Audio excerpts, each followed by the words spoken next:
Vamos a ver la segunda parte del discurso de campaña de Jesús, que fue recogido en el capítulo 5, 6 y 7 de Mateo. Ya vimos antes que las bienaventuranzas describen el carácter de los seguidores de Cristo. Cada bienaventuranza describe un rasgo importante.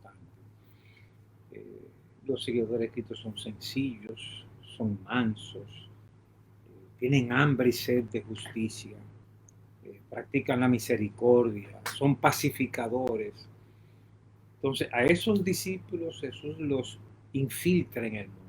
Eso es lo que significa: vosotros sois la sal de la tierra. Y esos discípulos están supuestos a diferenciarse, a ser diferentes a los patrones pecaminosos del mundo. Por eso son luz del mundo. Pero Jesús, en esta segunda parte, él quiere establecer las diferencias con la ley de Moisés. O sea, entre el Antiguo Testamento y el Nuevo Testamento. Y por eso el verso 17 comienza diciendo, estoy en Mateo 5, no penséis que he venido para abrogar la ley o los profetas. Eso se refiere al Antiguo Testamento, porque ley, en un sentido amplio, se refiere al Pentateuco, los primeros 5 libros de la Biblia que fueron escritos por Moisés. Y los profetas anteriores y posteriores que cubren casi todo el Antiguo Testamento. Entonces, no piensen que yo he venido a abrogar. No, yo he venido a cumplir. Eso significa que hay cosas que son rituales, simbólicas, que se van a cumplir y van a expirar. Porque Jesús va a ser el sacrificio final, él mismo, cuando es muerto en la cruz, él está siendo ofrecido como un sacrificio. Entonces ya no se necesita más sacrificio, no se necesita más sacerdote, no se necesita más templo. Esa es la manera como Jesús cumple la parte ritual del Antiguo Testamento. Pero en otros aspectos, Jesús va a ir a la esencia de la ley, no a la letra de la ley, como muy bien Pablo diferencia cuando escribe a los Corintios, 2 Corintios capítulo 3, versículo 5, dice, en el cual asimismo nos hizo ministros competentes de un nuevo pacto, no de la letra, sino del espíritu. O sea, no de la formalidad literal, pero de la esencia de lo que dice esa letra. Y Pablo usa casi la misma expresión en Romanos capítulo 6, 7, versículo 6, que dice, pero ahora estamos libres de la ley por haber muerto para aquella en que estábamos sujetos. De modo que sirvamos bajo el régimen nuevo del espíritu, y yo pienso que hay espíritu con letra minúscula, y no bajo el régimen viejo de la letra. En ambos pasajes, Pablo está confirmando lo que dice Jesucristo, que no viene para abrogar, sino para dar cumplimiento, o para llevar la ley a su expresión más profunda. Ese sentido. Entonces, dicho esto, añade lo siguiente, porque de cierto os digo que hasta que pasen el cielo y la tierra, ni una jota ni una tilde pasará de la ley hasta que todo se haya cumplido. Recordamos sus palabras en la cruz, consumado es.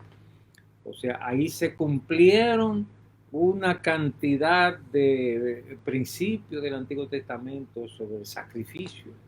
O sea, Jesús, el Cordero de Dios, como dijo Juan el Bautista, fue inmolado. Entonces ahí se cumple toda esa parte de la ley. De manera que, dice el verso 19, que cualquiera que quebrante uno de estos mandamientos, y esto tiene una aplicación muy especial a los 10 mandamientos, que son el corazón de la ley, muy pequeños, y así enseña a los hombres, muy pequeños será llamado en el reino de los cielos. De eso se trata, del reino de los cielos. Mas cualquiera que los haga y los enseñe, este será llamado grande en el reino de los cielos. De modo que Jesús no viene a abrogar, él viene a darle su cumplimiento. Y por eso concluye este párrafo introductorio, porque os digo que si vuestra justicia, o sea, vuestra justicia social, vuestra justicia en las relaciones interpersonales. Si vuestra justicia no fuere mayor que la de los escribas y fariseos, no entraréis en el reino de los cielos.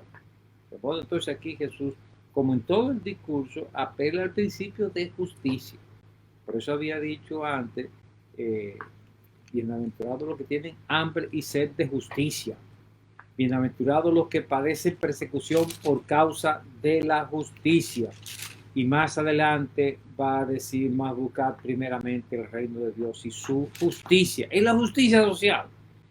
O sea, Jesús está comprometido con la justicia social y coloca a los creyentes y a la iglesia en ese mismo nivel de compromiso. De modo que ese es el contraste. Jesús viene a instaurar los principios eternos de Dios que fueron declarados desde el capítulo 1, cuando Dios colocó allí en el Génesis a los primeros padres y le dijo, gobiernen este planeta. Y Mateo nos va a decir en el capítulo 25, cuando en el juicio de las naciones, venid bendito de mi Padre, en el verso 34, Mateo 25, 34, heredad el reino preparado para vosotros desde la fundación del mundo. O sea, lo que Jesús está manifestando es el plan de Dios desde la fundación del mundo. Y Jesús va a dejar la pauta para definir qué se profundiza, qué se cumple y desaparece porque ya no hay necesidad de algo coyuntural para el momento pasado, algo que solo Jesús podía hacer, llegar a la esencia de la ley, pero no la abroga, sino que le da su cumplimiento. Entonces Jesús va a mostrar 6 ejemplos de este proceso de afinación.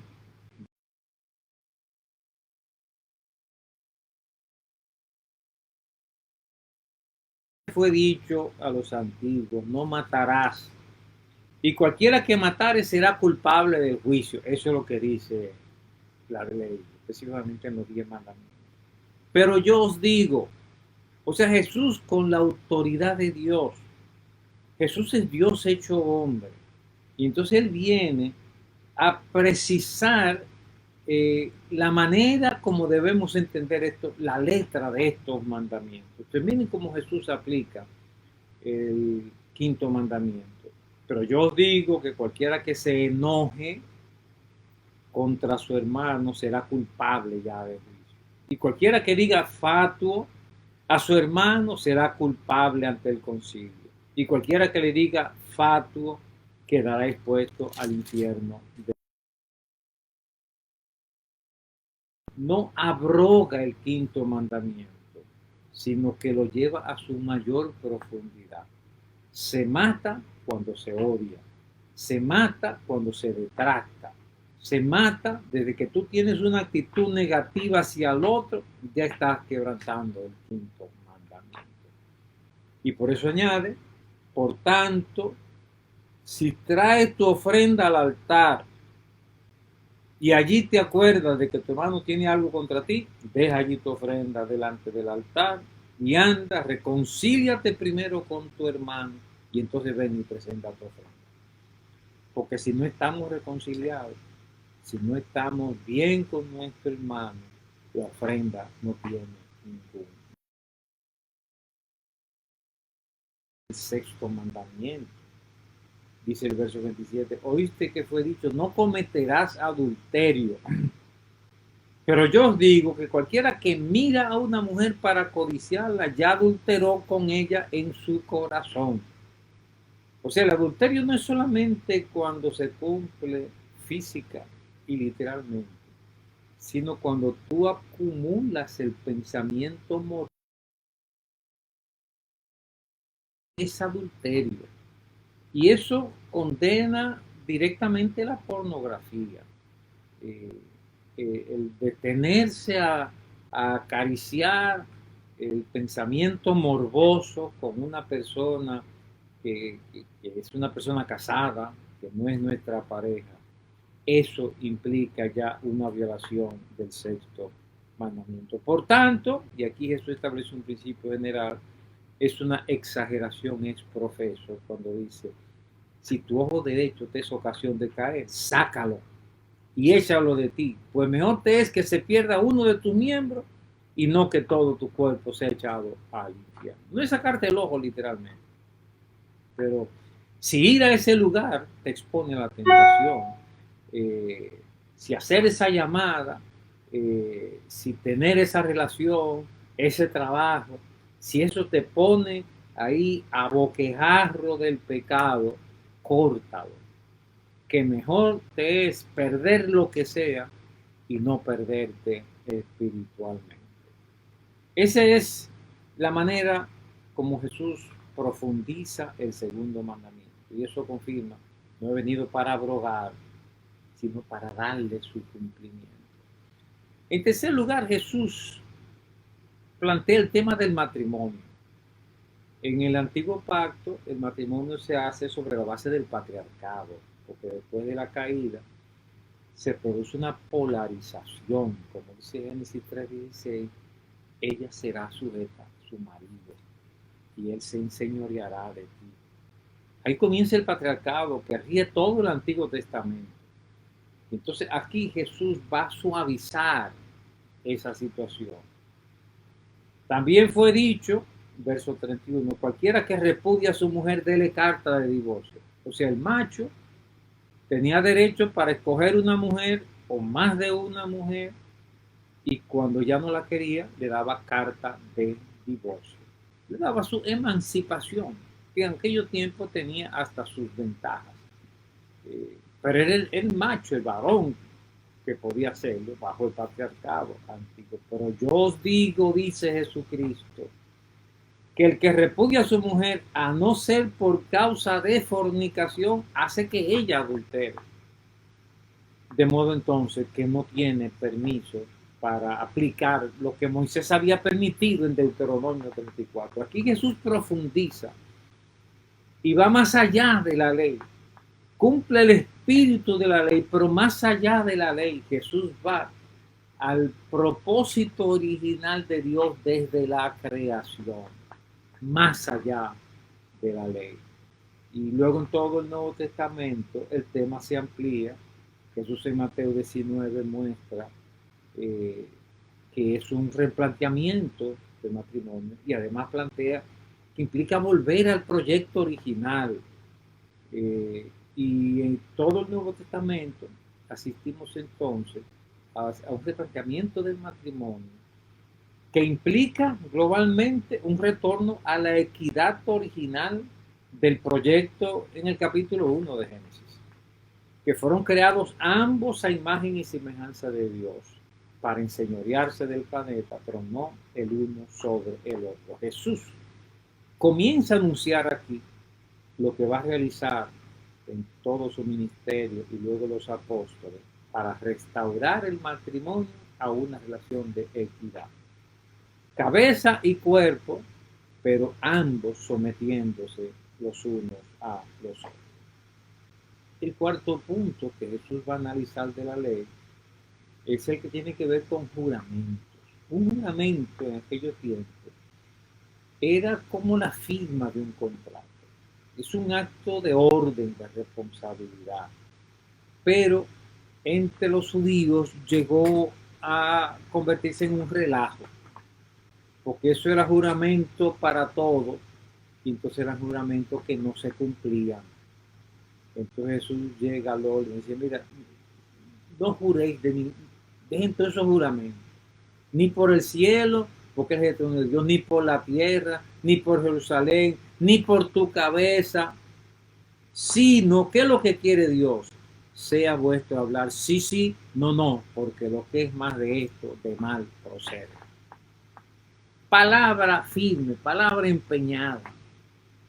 No jures, pero ten una palabra firme, que cuando tú dices a las 6 de la tarde, tú quieres decir las 6 de la tarde. Cuando tú ves el semáforo enfrente, tú eres responsable de respetar el semáforo. Tú has dicho que eres un ciudadano responsable, entonces eso tú lo cumples en tu comportamiento cotidiano. Eso es lo que Dios quiere. Palabra firme, palabra empeñada, sí, sí, no, no. O sea, que se puede confiar cuando dice una cosa y no simplemente que te escudes en el juramento. La esencia de este mandamiento de Jesús no es la prohibición del mandamiento, porque Jesús no prohibiría la ley, sino llegar a la esencia, que lo que Dios quiere realmente es firmeza en nuestra palabra, la palabra empeñada de nuestros padres. En quinto lugar, Jesús toca el tema de la pena de muerte, que estaba presente en el antiguo pacto. O sea, tocaba pena de muerte por cualquiera de los 10 mandamientos que se violaba. Y al que mataba, lo mataban. Te mataban un hermano y tú podías reclamar la muerte del que lo mató, y así se cumplía la ley. Ojo por ojo y diente por diente. Eso fue, dice Jesucristo, lo que ustedes oyeron. Pero yo os digo, o sea, Jesús va más allá de la pena de muerte. Y yo pienso que el mensaje primero es relaciones humanas, conciliación, eh, una cultura del amor, y no una cultura simplemente de ojo por ojo y diente por diente. Yo os digo, no resistáis al que es malo. Antes, a cualquiera que te hiere en la mejilla derecha, vuélvele también la otra. Y al que quiera ponerte a pleito y quitarte la túnica, déjale también la capa. Y a cualquiera que te obligue a llevar carga por una milla, ve con él dos. Al que te pida, dale. Y al que quiera tomar de ti prestado, no se lo rehúse. O sea, esto significa una cultura de paz. Eso es lo que está auspiciando aquí Jesucristo. No simplemente de matar al enemigo. En la Edad Media, la iglesia había caído en la trampa de la Santa Inquisición, aplicando los principios del Antiguo Testamento que Moisés había aplicado para la nación de Israel. Y eso lo tomó el imperio cristianizado, porque Constantino cometió el error de romanizar la iglesia en lugar de cristianizar el imperio. Entonces, a partir de ahí, la iglesia comienza a bautizar las campañas militares del ejército conquistando el terreno. Y algunas barbaries cometieron los emperadores cristianos, porque estaban siguiendo el antiguo pacto y no percibieron que Jesús dice, mire, eso fue dicho a los antiguos, pero yo le estoy llamando a construir una cultura de paz, una cultura de amor. Y en sexto lugar, dice el verso 43, oíste que fue dicho, amarás a tu prójimo, aborrecerás a tu enemigo. Pero yo os digo, amad a vuestros enemigos, bendecid a los que os maldicen, haced bien a los que os aborrecen, y orad por los que os ultrajan y os persiguen, para que seáis hijos de vuestro Padre Celestial que está en los cielos, que hace salir su sol sobre malos y buenos, y que hace llover sobre justos e injustos. Porque si amáis a los que os aman, ¿qué recompensa tendréis? ¿No hacen lo mismo los publicanos? Y si saludáis a vuestros hermanos solamente, ¿qué hacéis de más? ¿No hacen también así los gentiles? Esta es la cultura de paz que está promoviendo Jesucristo con su pueblo. No ojo por ojo y diente por diente, como judíos y palestinos en el Medio Oriente. Los palestinos matan un judío en una emboscada y los judíos le devuelven ojo por ojo y diente por diente. Y entonces los palestinos dicen, pues entonces matamos otro, y esa es la guerra de Medio Oriente. Ojo por ojo y diente por diente. Pero Dios nos está llamando a una actitud de reconciliación. El mundo de hoy necesita este mensaje para construir una cultura de paz.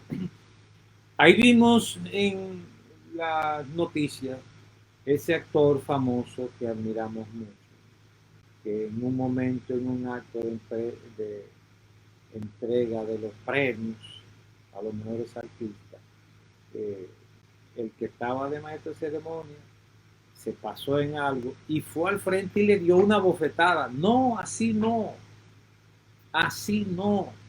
Hay que dirimir las cosas a través de las relaciones humanas. Y lo mismo el daño de la invasión de Putin a Ucrania. Es dirimir problemas. No es que no había problemas, no es que los otros son santicos caídos del cielo, pero hay que dirimir las cosas sin el recurso de la violencia. A eso apela Jesucristo. Y concluye entonces, punto final, punto 7, verso 48. Sed pues vosotros perfectos, como vuestro Padre que está en los cielos es perfecto. Esa es la diferencia del nuevo pacto con el pacto de la ley.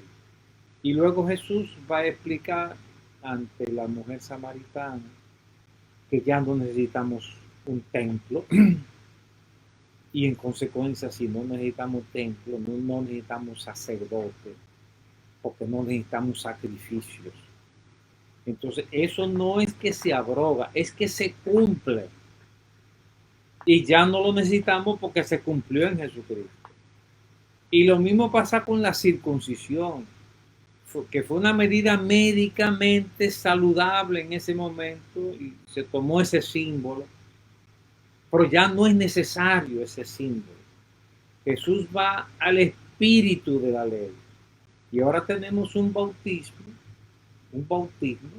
sin necesidad de derramamiento de sangre.